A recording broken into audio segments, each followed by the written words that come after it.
इब्तिदा करते हैं खुदावंद के बाबरकत नाम में जो दिलों के भेद खूब जानता है। देखती आंखों सुनते कानों, आपको पास्टर एडिसन का सलाम पहुँचे। जॉन टीवी की तरफ से मैं आज प्रोग्राम मैं और मेरा घराना लेकर आपकी खिदमत में एक बार फिर हाज़िर हूँ। आज हमारे साथ मिसिज़ रुखसाना मौजूद हैं जो कि अपनी ज़िंदगी का सफ़र बयान करेंगी और उनकी ज़िंदगी की गवाही उन्हीं की ज़ुबानी हम सुनेंगे, उन्हें प्रोग्राम में खुश आमदीद कहते हुए। जी सिस्टर जी, हम आपको खुश आमदीद कहते हैं प्रोग्राम मैं और मेरे घराना में।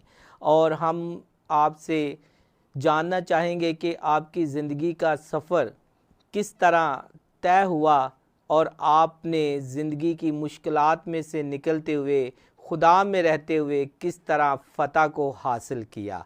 और खुदावंद के ज़बूर नवीस यूँ लिखते हैं 71 ज़बूर में, अये खुदावंद मैंने तुझ में पनाह ली है, मुझे कभी शर्मिंदा ना होने दे। तो ये आपकी बातें सुनकर, आपकी गुफ्तगू सुन के मुझे महसूस हुआ कि वाकई ही ये आयत आपके लिए बहुत ही सूदमंद और बहुत ही आपकी ज़िंदगी से रिलेट करती। सबसे पहले मसीह में आप सबको सलाम।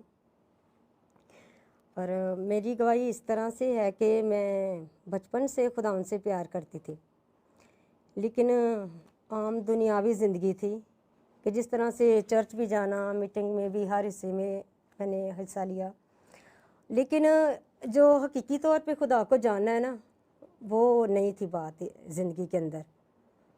तो इसी तरह जब मेरी शादी होगी तो मेरे मसलन 2 बच्चों की डेथ हो गई।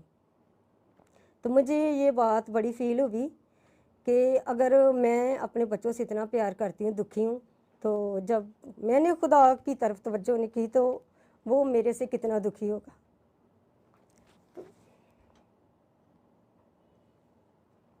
यही बात जो है ना मुझे ज़हन में यानी कि परेशान करती रही।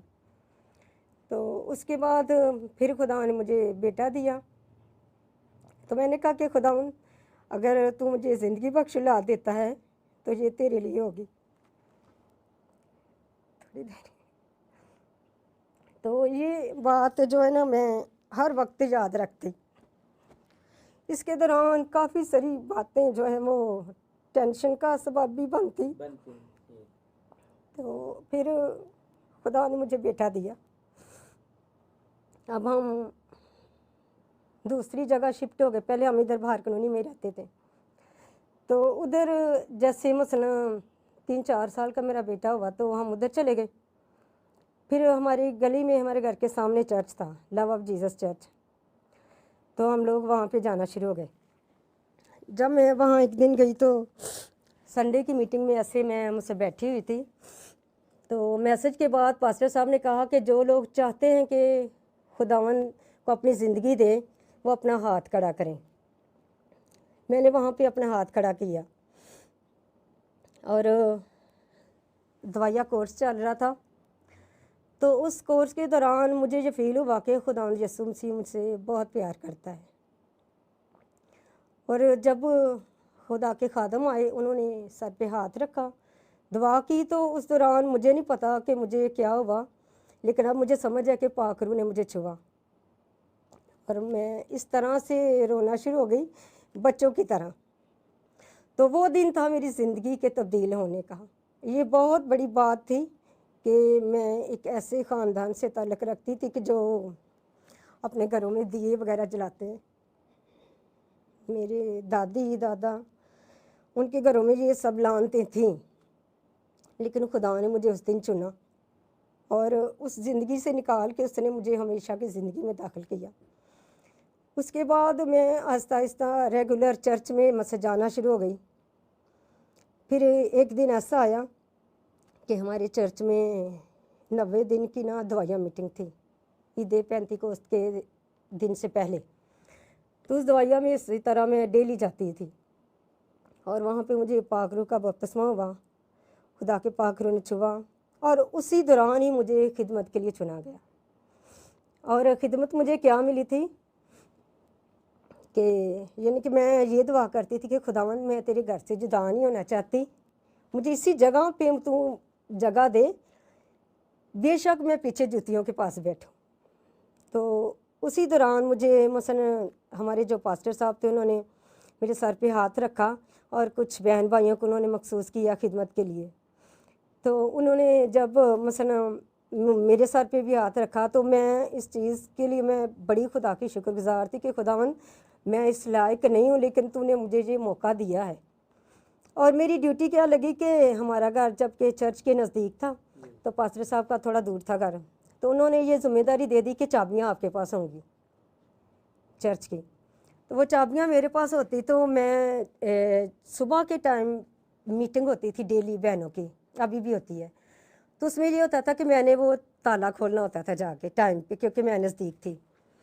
तो इसी दौरान ही जब मुझसे काफ़ी अरसा गुजर गए, 4-5 माह गुजर गए, तो जो हमारी ऑनर थी बहन मीटिंग को लीड करती थी, उनका थोड़ा मसला तो वो आना थोड़ा कम हो गई।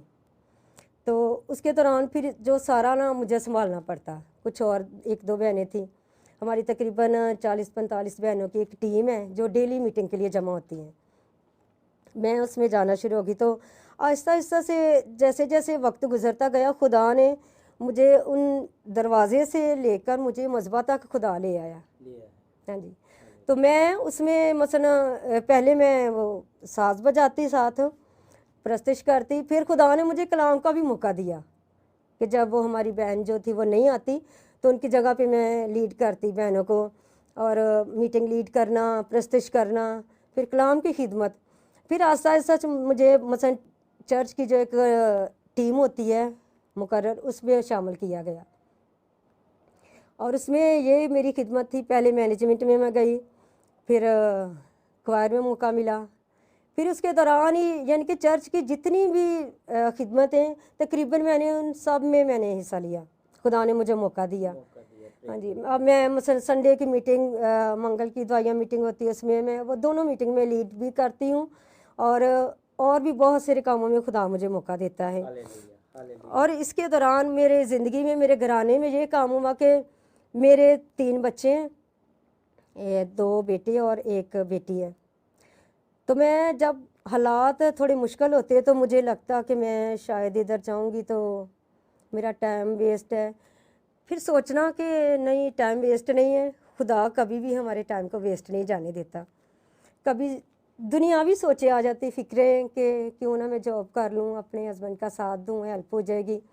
लेकिन फिर एक दिल में खौफ आता कि नहीं, अगर खुदा ने मुझे मौका दिया तो मैं ये क्यों जगह छोड़ूं, क्यों मैं उसे छोड़ूं जब वो नहीं मुझे छोड़ रहा। फिर ये बात सोच के मैंने कहा कि नहीं, मेरी फ़िक्र है कि मैं उसकी फ़िक्र करूं, वो मेरी फ़िक्र करेगा। तो इस तरह से आहिस्ता आहिस्ता टाइम गुजरता गया। तो मेरी बेटी जब 12 साल की हुई तो उसने खुद ही कहा कि मामा मैंने क्वायर में जाना है। वो क्वायर में चली गई। फिर मैंने अपने बेटे की शादी का सोचा, तो मैं उसके रिश्ते के लिए सोच रही थी कि मैं चाहती थी कि कोई खुदाप्रस्त बेटी हमें मिले। तो मेरे बेटे के लिए मुझे खुदाप्रस्त बेटी मिली। मैं सोचती थी कि मेरे ख़ानदान के लिए ये बरकत का सबब है कि पहले मैं एक थी घर में, अब मेरी बेटी, मेरी भांजी और मेरी बहू, हम 4 हो गए। अच्छा सिस्टर जी, आपने ज़िक्र किया कि आपके ख़ानदान में दिए वगैरह जलाए जाते थे, इस तरह का माहौल था, तो उन लानतों को ख़त्म करने के लिए आपको क्या किसी ख़ास मरहले से गुज़रना पड़ा, खुदा के सामने ठहरना पड़ा, उस इकरार करना पड़ा, माफ़ी मांगनी पड़ी? मतलब किस तरह आपने महसूस किया कि अब वो लानतें आपका पीछा नहीं कर रही? ये बात तकरीबन 2015 की है कि उस दौरान जब खुदा ने मुझे चुना तो मैं अपने ख़ानदान के लिए ये बोझ अंदर ले के फिरती थी कि ये लानत है और इसको ख़त्म होना चाहिए। तो मैंने अपने मुझसे, मेरा भाई है बड़ा, मुझसे अक्सर मैं बात करती रहती इनसे। और हमारी फैमिली जो थी वो मेरे अब्बू जो ना 2 भाई हैं, एक फौत हो चुके हैं और अब्बू मेरे अभी हयात हैं। तो 2 भाई, जो छोटा था वो दादी दादा के साथ रहते थे, तो उनके घर में अभी तक ये लानत थी, तकरीबन 2 साल पहले तक। तो मेरे अब्बू जो थे वो हमारे बचपन में ही ना लैदा हो गए, इसी वजह से उनकी आपस में नहीं बन पाई और वो लैदा हो गए। तो मैं सोचती हूँ कि ये खुदा का एक मंसूबा था, उसने बचपन से ही मुझे चुना था अपने लिए। क्योंकि मैं अपनी बातों से, अपने कामों से, मैं ये अब सोचती हूँ, समझती हूँ कि ये खुदा का मंसूबा था हमारे लिए। और मेरे घराने में मुझसे मेरे बड़े भाई 2, वो मेरी अम्मी अब्बू, ये मुझसे सब इन चीज़ों से लैदा थे। तो मैं जब भी प्रे के लिए बैठती, मेरी ये दुआ होती कि कभी कभी मेरा दिल इतना परेशान हो जाता, फिर मैं रोज़े में ठहरती कि खुदावंद ये लानत ख़त्म होनी चाहिए, क्योंकि ये बहुत नुकसानदेह है। और ये आहिस्ता आहिस्ता क्या हुआ कि चाचू की डेथ हो गई, और जो हमारी मुझसे चाची वो काफ़ी बीमार हो गई। और ये वसीला खुदा बनाता है कि वो प्रे के लिए हमारे चर्च में आती, वहाँ पे मंगल की मीटिंग होती है शफाया, तो वो इसी लिहाज से उधर आती रही। तो पास्टर साहब ने उनसे काफ़ी मुझसे इस तरह से बातें शेयर की कि ये काम जो हैं वो इब्लीस की तरफ से हैं। तो खुदा का शुक्र है कि फिर एक और जगह पे वो गई, उन खादमों ने भी यही उनको कहा, और उन्होंने उनके घर से उनको सलाह दी कि जब आप काम ख़त्म करें फिर ही आपको शफा होगी। जब उन्होंने वो सब कुछ ख़त्म किया तो अब वो ठीक है, उस लानत से छूट चुके हैं। उन्होंने अपने घर से वो सारा कुछ उठा के फेंक दिया। और ये बहुत बड़ी गवाही हमारे ख़ानदान में है कि खुदा ने इस लानत से हमें छुड़ाया। और अब मसलन भाई का बेटा, मेरा भतीजा, वो भी खिदमत में है, और इसके जो पापा हैं वो भी काफ़ी खुदा से मसलन उनका है लगाव, और फैमिली के काफ़ी लोग हैं जो खुदा की तरफ आ गए। Hallelujah, thanks God. नाजरीन, आपने बहन रुखसाना की गुफ्तगू सुनी, और इस एक बात नज़र आती है कि जो भी लानतें आपके ख़ानदान में आपका पीछा करती हैं, उसके लिए ज़रूर है कि आप खुदा के हजूर झुक जाएं, रोज़े में दुआ में ठहरें, खुदाम से रहनुमाई लें, पाक रूल कुद्दस को मौका दें कि वो आपकी ज़िंदगी में काम करे, तब ही आपको खुदा अपने कामों के लिए इस्तेमाल करता है। बिल्कुल ऐसे जैसे उसने बहन रुखसाना को अपने लिए इस्तेमाल किया, और एक ज़िंदगी के वसीला से खुदा ख़ानदान के ख़ानदान बदलने की कुदरत रखता है। वो अपने लोगों को खूब इस्तेमाल करता है। हम आपसे राब्ते के लिए स्क्रीन पर नंबर को शो करते हैं, ताकि आपकी ज़िंदगी में भी अगर कोई गवाही है तो स्क्रीन पर दिए हुए नंबर से राब्ता करें, ताकि जॉन टीवी पर आकर आप अपनी गवाही रिकॉर्ड करें और हम उसे दुनिया की इंतहा तक पहुंचाएंगे, ताकि खुदा का नाम जलाल पाए। वो अपने लोगों में से होकर जलाल ज़ाहिर करता है। देखते रहें जॉन टीवी। मैं बहुत जल्द एक नई गवाही के साथ, नई ज़िंदगी के सफ़र के साथ आपसे मिलूँगा। तब तक इजाज़त दीजिए।